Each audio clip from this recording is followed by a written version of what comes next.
So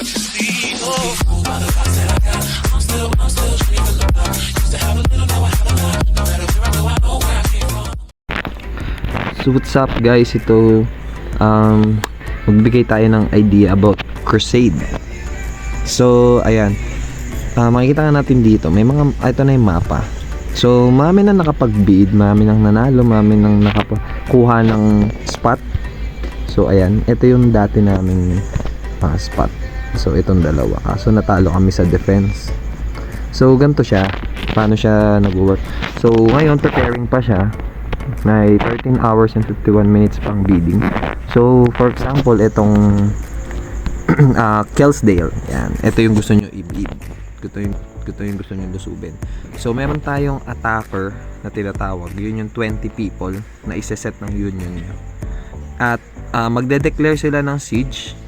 So pagka lumabas na tong declare sa bidding, magbibid kayo ng any amount of gold.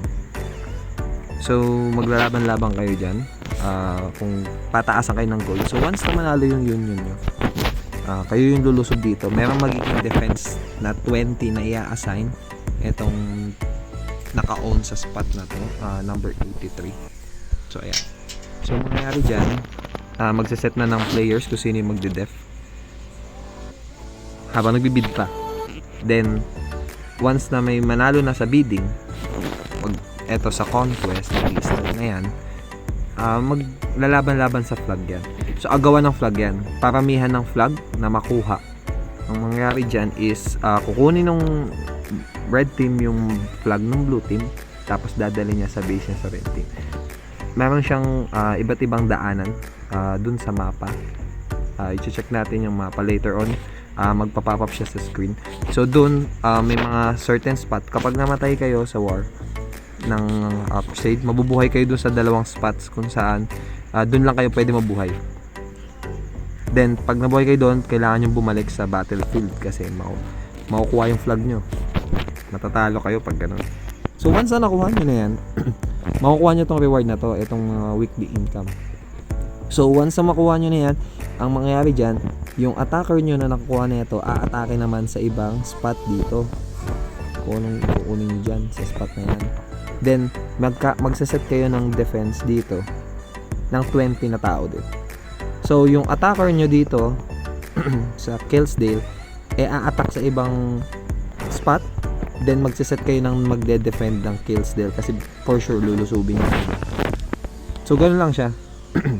Every event ng Crusade, every Crusade war yan, jump lang sa iba't ibang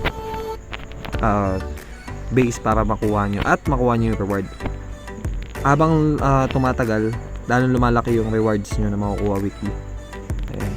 So ito yung isa sa mga malalaki yan, yung mga base na yan, yun yung mga medyo malalaki na yung reward. 225, 250, ito yung isa sa pinakamalaki, 750, pero sarado pa yan. Kailangan muna makuha itong mga spots na to bago na makuha yan. So yun lang, as much as possible, yung mga kuya nyo ilapag nyo na kaagad sa attacker nyo kasi for sure malalakas ang magde-dep sa mga base na yan. So this Crusade War, itong tatargetin namin and mga kuyas namin ang lulusob dyan. So let's see. Congrats doon sa mga may mga base na nalakas nyo, nabasag nyo yung base namin. Hindi namin na-def tong dalawa. So yan yung mangyayari pagka Crusade War at nakuha nang kayo. Mawalan kayo ng sahod, mawalan kayo ng base, at mawalan kayo ng weekly income. So dun muna tayo sa reward bago mag-end yung video. Ito mga rewards niya, may mga epic item na pang craft. So ayan, nakikita nyo naman yung pang craft yan. May remnant, may skill book, maganda yung skill book, maganda makuha.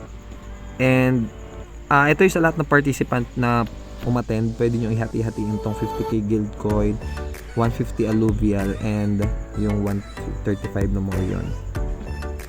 And dito naman sa iba, may 175 pataas ng pataas yan. So may mga certain na mababa ang guild coin pero mas mataas ang morion. Meron namang base na mas mataas ang morion kaysa sa guild coin, or meron naman mas mataas, lahat sila mataas. So as long as nakukuha nyo yung mga matataas na bases, mas malaki ang rewards na makukuha ng participant. Yun lang, and see you sa next Crusade War. GG's.